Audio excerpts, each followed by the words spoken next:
कि जिंदगी मिली है तो कुछ करके दिखाऊंगा, और भले ही पढ़ाई दिन रात करना पड़े लेकिन 2026 में टॉपर बनकर दिखाऊंगा। Hello students, welcome back to my channel. तो आज का ये वीडियो उन सभी स्टूडेंट्स के लिए है जिनको 18 फरवरी को क्लास 10 हिंदी का पेपर देना है। अगर आप भी 18 फरवरी को हिंदी का पेपर देने जा रहे हो और आपका भी टारगेट है कि इस बार 70 में 70 लाना है, तो बस ये एक वीडियो आप शुरू से लेकर लास्ट तक देख लेना। मैं गारंटी लेता हूं 70 में 68 69 तो आएगा ही आएगा। देखो, मैं हर साल ऐसा वीडियो बच्चों को देता हूं, लाखों बच्चे इस वीडियो को देखकर 70 में 69 68 तक लाए हैं और इस बार आपकी बारी है। और इस वीडियो में मैं पूरे क्लास 10 हिंदी के इंपॉर्टेंट टॉपिक को एक ही वीडियो में बताने वाला हूं। कौन से गद्यांश पढ़ने, कौन से पद्यांश, जीवन परिचय कहां से पढ़ना है, कहानी, मतलब सब कुछ, बहुविकल्पीय प्रश्न कहां से पढ़ना है, पत्र, निबंध, सब मैं इस वीडियो में डिस्कस करूंगा। पूरे हिंदी का आज हम ऑपरेशन करेंगे। तो क्लास 10 हिंदी के मात्र ये 20 टॉपिक पढ़ लेना, 70 में 70 लेकर आओगे। 2026 में 100% यही टॉपिक आएंगे। आप हिंदी के कितने भी पुराने से पुराने टीचर से जाकर पूछ लेना कि जो शुभम सर बता रहे हैं क्या ये सही है, वो भी यही कहेंगे हाँ बेटा इसको जरूर पढ़ लो। ठीक है, तो देखो 2026 में 95% की गारंटी, इससे बाहर कुछ नहीं आएगा।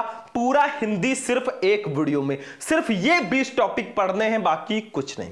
देखो भैया, सबसे पहले कुल 20 टॉपिक मैं आपको बताऊंगा, 20 महत्वपूर्ण टॉपिक। आपका हिंदी का पेपर 2 खंड में होता है। सबसे पहले होगा खंड आ, जो कि है बच्चों बहुविकल्पीय प्रश्न। खंड आ में आपको बहुविकल्पीय प्रश्न दिए जाएंगे। टोटल 20 क्वेश्चन दिए जाएंगे, कुल 20 क्वेश्चन। ठीक है, बहुविकल्पीय में देखो किस टाइप के क्वेश्चंस आएंगे ये तो मैं बता दूंगा, लेकिन किसी भी हिंदी के टीचर से जाकर पूछ लो सर जी बहुविकल्पीय कौन सा आएगा, वो एग्जैक्ट नहीं बता पाएगा कि यही वाला आएगा। देखो बहुविकल्पीय में कुछ भी फिक्स नहीं होता, कहीं से भी दे सकता है। बाकी गद्यांश, पद्यांश, जीवन परिचय, ये सब मैं अभी आपको बताऊंगा। ठीक है, कहां से पढ़ना है 100% फिक्स है। तो देखो भैया, बहुविकल्पीय प्रश्नों में सबसे पहले आपको हिंदी गद्य के महत्वपूर्ण बहुविकल्पीय प्रश्न दिए जाएंगे, कुछ 5 नंबर के। 5 नंबर के रहेंगे हिंदी गद्य के इतिहास से बहुविकल्पीय प्रश्न। ठीक है, ये 5 नंबर आपका 100% फिक्स है। आपको क्या करना है, शुक्ल युग, शुक्लोत्तर युग। ठीक है, बाकी रचनाओं से रिलेटेड कुछ क्वेश्चंस पढ़ने हैं। उसके बाद में देखो रचनाएं जो होती है उनसे रिलेटेड क्वेश्चंस आएंगे। सबसे इजी ट्रिक मैं बताऊं आपको, ताकि आप ये 5 में 5 ला सकें। देखो भैया, अगर आपको बहुविकल्पीय के 20 में 20 लाने हैं ना, तो आप जितना हो सके उतना क्वेश्चन पढ़ो। Practice makes a student perfect.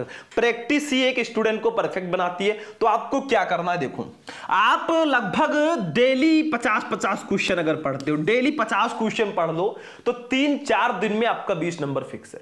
भैया 100-200 क्वेश्चन बहुविकल्पीय पढ़ लो, काम खत्म है। ठीक है, ऐसे देखो 5 नंबर के आपके आएंगे हिंदी पद्य के महत्वपूर्ण बहुविकल्पीय प्रश्न। इसमें क्या क्या आता है देखो, इसमें आएगा जैसे रीतिकाल, आधुनिक काल से रिलेटेड क्वेश्चन आएंगे इसमें। ठीक है, बहुत इंपॉर्टेंट है, इसका 5 नंबर फिक्स करना, तो ज्यादा से ज्यादा आप क्वेश्चन पढ़ो। हिंदी के बहुविकल्पीय प्रश्नों पर मैं पहले ही वीडियो बना चुका हूं। ठीक है, आप लोग जाकर देख लेना, साथ में वीडियो को लाइक कर देना, चैनल को सब्सक्राइब कर लेना। इसका पीडीएफ अगर आपको चाहिए तो कमेंट बॉक्स में कमेंट कर लो। ठीक है, और हमारी छोटी सी फैमिली से आप भी जुड़ जाओ।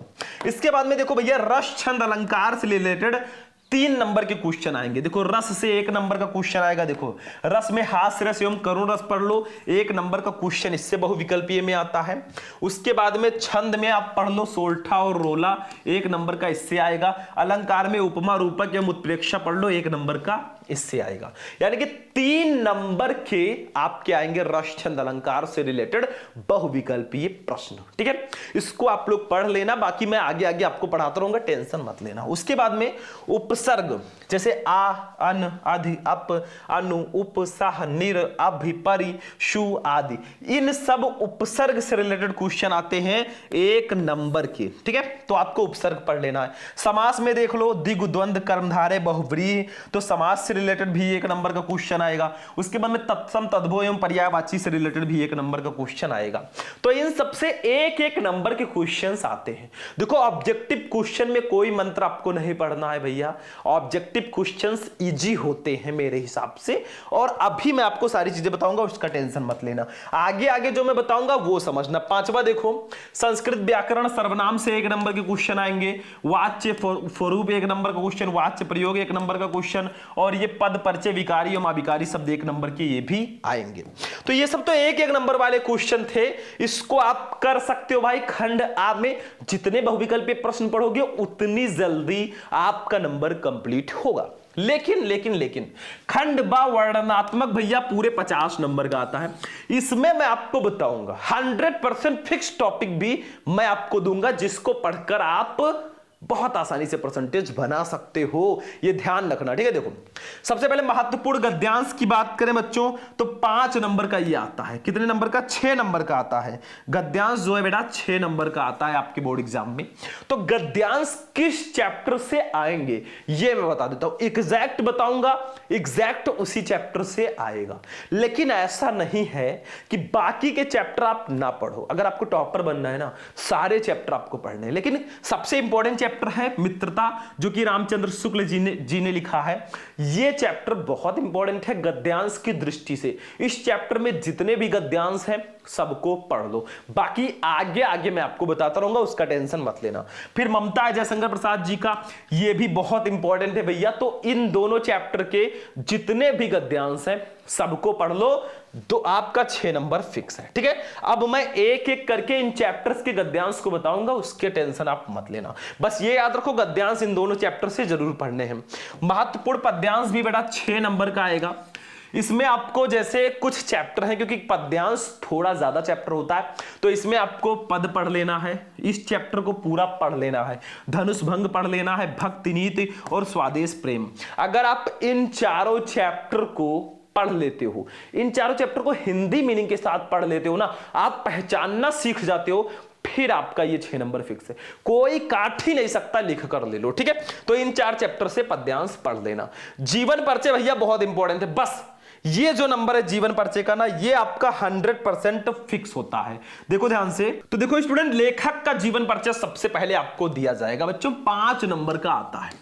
क्लास 10 में ये जो टॉपिक है बच्चा 100% फिक्स है, 100% फिक्स है ये टॉपिक, ठीक है। देखो लेखक के जीवन परिचय में सिर्फ 2 लेखकों का आप पढ़ लो जो सबसे इंपॉर्टेंट है, एक है आचार्य रामचंद्र शुक्ल, एक है जयशंकर प्रसाद। बस इन 2 लेखकों का अगर आपने पढ़ लिया, 5 नंबर आपका कोई काट ही नहीं सकता। उसके बाद में कवियों का जीवन परिचय भी 5 नंबर का आएगा। इसमें आप सूरदास, तुलसीदास, महादेवी वर्मा, इन तीनों का पढ़ लेना, ये भी 5 नंबर फिक्स है। आप लोग कमेंट बॉक्स में कमेंट करके बता दो कि सर मुझे कौन सा इसमें से आपको याद है, वो आप लोग कमेंट करके बता देना कि आपको इन गद्यांशों में से किसका जीवन परिचय याद है, ठीक है। चलो आगे बढ़ते हैं बच्चों, नेक्स्ट देखिए 13 नंबर है महत्वपूर्ण संस्कृत गद्यांश। अब संस्कृत का गद्यांश भी 5 नंबर का आता है। किन चैप्टर को पढ़ना है, बस ये ध्यान रखो कि कौन कौन से चैप्टर सबसे ज्यादा इंपॉर्टेंट है। देखो वाराणसी चैप्टर के सारे गद्यांश पढ़ लो, बीरह बीरेण पूज्यते के जितने भी गद्यांश हैं सबको पढ़ लो, ठीक है। भारतीय संस्कृति के आप चैप्टर पढ़ लो, ये 3 चैप्टर पढ़ लो, 5 नंबर कोई काट ही नहीं सकता। देखो कुछ बच्चे सोचते हैं, कुछ बच्चे ऐसे होते हैं ना जिनकी तैयारी बिल्कुल नहीं होती, वो सोचते हैं क्या पढ़े क्या ना पढ़े, तो ये वीडियो उनके लिए बहुत स्पेशल है। आपको मैं बता रहा हूं कौन कौन से 100% फिक्स टॉपिक हैं। आप हिंदी के सबसे पहले 100% फिक्स टॉपिक को पकड़िए कि कौन से टॉपिक हमारे बोर्ड एग्जाम में 100% फिक्स हैं। पहले उन टॉपिक्स को आप पकड़िए और उनको पढ़ना शुरू कीजिए। मेरे कहने का मतलब यही है, ठीक है। उसके बाद में बाकी के टॉपिक तो हम पढ़ते रहेंगे। संस्कृत के पद्यांश में भी 5 नंबर का यह आता है बच्चों। इसमें आपको 3 चैप्टर पढ़ लो, बीरह बीरेण पूज्यते, भारतीय संस्कृति और जीवन सूत्राणी, ठीक है।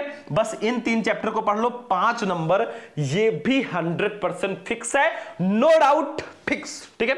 चलो आगे बढ़ते हैं। ये सब पढ़ना या ऐसा नहीं भाई कि मैं बोल रहा हूं और आप लोग बस देखते जा रहे हैं, पढ़ोगे नहीं तो आगे बढ़ोगे नहीं, ये ध्यान रखना। ऐसा नहीं कि मैं इधर से बोल रहा हूं इधर से और आपने इधर से सुना इधर से निकाल दिया, ये वो वाले टॉपिक नहीं है, ये टॉपिक है ध्यान देने वाले।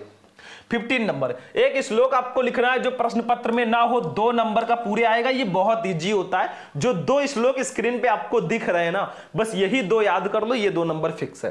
ये तो बहुत इजी होता है, जैसे सर्वे भवन्तु सुखिनः सर्वे सन्तु निरामया सर्वे भद्राणि पश्यन्तु मा कश्चित् दुःख भाग भवेत्। या दूसरा पढ़ लो, बंधनम मरणम वापि जयो वापि पराजय उभयन समो वीरा वीर भाव ही वीरता। ठीक है, तो इसको पढ़ लो, मतलब दोनों में से कोई एक याद कर लो, फिक्स है, टेंशन फ्री हो जाओ। चलो आगे बढ़ते हैं, 16 नंबर पे आ जाओ बच्चों। प्रश्न उत्तर संस्कृत में आपको देना है भैया, ये भी बहुत ज्यादा इंपॉर्टेंट है, आपको क्वेश्चन आंसर संस्कृत में देना है और इसमें कुछ नहीं होता है, बस 2 नंबर का ये भी आता है, संस्कृत में क्वेश्चन का आंसर दे देना। चलो पत्र लेखन की बात कर ले तो 4 नंबर का आता है। इसमें देखो ध्यान से, 3 टाइप के पत्र आते हैं। अगर आप लोग कहोगे तो मैं इसका स्पेशल वीडियो आपको दे दूंगा, उसके लिए आप टेंशन फ्री रहो। ठीक है, देखो पत्र लेखन में शुल्क मुक्ति पत्र लेखन आता है, मतलब आपको अपना फीस माफ करवाना है, उसके लिए पत्र आता है। बिजली समस्या से रिलेटेड पत्र आता है, बहुत इंपॉर्टेंट है, और साथ में सफाई पर पत्र दिया जाता है। तो ये 4 नंबर आपका बिल्कुल फिक्स है, एकदम हलवा है, उठाकर खा लो, काम खत्म। ठीक है, तो ये भी फिक्स हो गया। 3 टाइप के आते हैं, कौन कौन से पत्र इंपॉर्टेंट है ये मैं आपको अलग से वीडियोस में बताऊंगा, बस आप लोग प्यार बनाए रखें। चलो आगे बढ़ते हैं बच्चों, नेक्स्ट क्वेश्चन देखते हैं। निबंध, महत्वपूर्ण निबंध, पूरे के पूरे 7 नंबर के आएंगे, इसको तो आप मिस कर नहीं सकते भाई, बिल्कुल मिस मत करना। 5 मैं निबंध सबसे इंपॉर्टेंट वाले बता देता हूं, जैसे प्रदूषण की समस्या तथा समाधान, विज्ञान वरदान या अभिशाप, बेरोजगारी की समस्या, जनसंख्या लाभ हानि, आतंकवाद कारण एवं निवारण। अगर आप इन 5 निबंध को पढ़ लेते हो, ये 7 नंबर आपका फिक्स है। निबंध लिखते कैसे हैं वो आप लोग मेन ध्यान देना। देखो रूपरेखा, रूपरेखा, ठीक है, हेडिंग रहेगा। रूपरेखा में पहला हेडिंग प्रस्तावना जरूर होना चाहिए, बीच में आप निबंध से रिलेटेड हेडिंग डालेंगे और लास्ट में उपसंहार आपका हेडिंग होना चाहिए। ये सब हेडिंग्स बहुत इंपॉर्टेंट है, जितना अच्छा हेडिंग डाल के आप निबंध लिखोगे उतने ज्यादा चांसेस है फुल में फुल मार्क्स मिलने के, तो ये ध्यान रखना। एक और है खंड काव्य हमारा आता है भाई, ये जिला वाइज होता है, जैसे आप यूपी से हो, यूपी के किस जिले से हो, कुछ जिलों में होगा अग्र पूजा, कुछ में तुमुल, जय सुभाष, मुक्तिदूत, ज्योति जवाहर, करमवीर भरत, मेवाड़ मुकुट, मातृभूमि के लिए कर्ण, ये सब हमारे खंड काव्य हैं। तो आप किस जिले से हो और आप में कौन सा खंड काव्य है ये कमेंट कर देना, काम हो जाएगा, फिर टेंशन फ्री रहो आप लोग। ठीक है, तो बस इतना आपको कमेंट कर देना किस जिले से हो और कौन सा आप में खंड काव्य है। ठीक है, तो ये आपका 3 नंबर का खंड काव्य भी फाइनल हो जाएगा।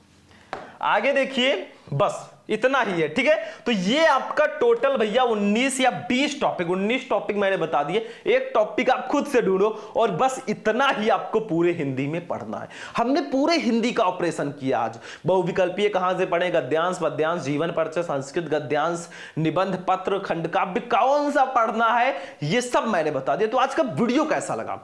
एक नॉलेजफुल, एक बहुत ही इंपॉर्टेंट वीडियो था आपके लिए। वीडियो अगर पसंद आया होगा फटाफट वीडियो को लाइक करना, चैनल पर नए हो तो चैनल को भी सब्सक्राइब जरूर कर लेना। चलिए फिर मिलते हैं किसी नेक्स्ट वीडियो में नेक्स्ट टॉपिक के साथ, तब तक के लिए जय हिंद।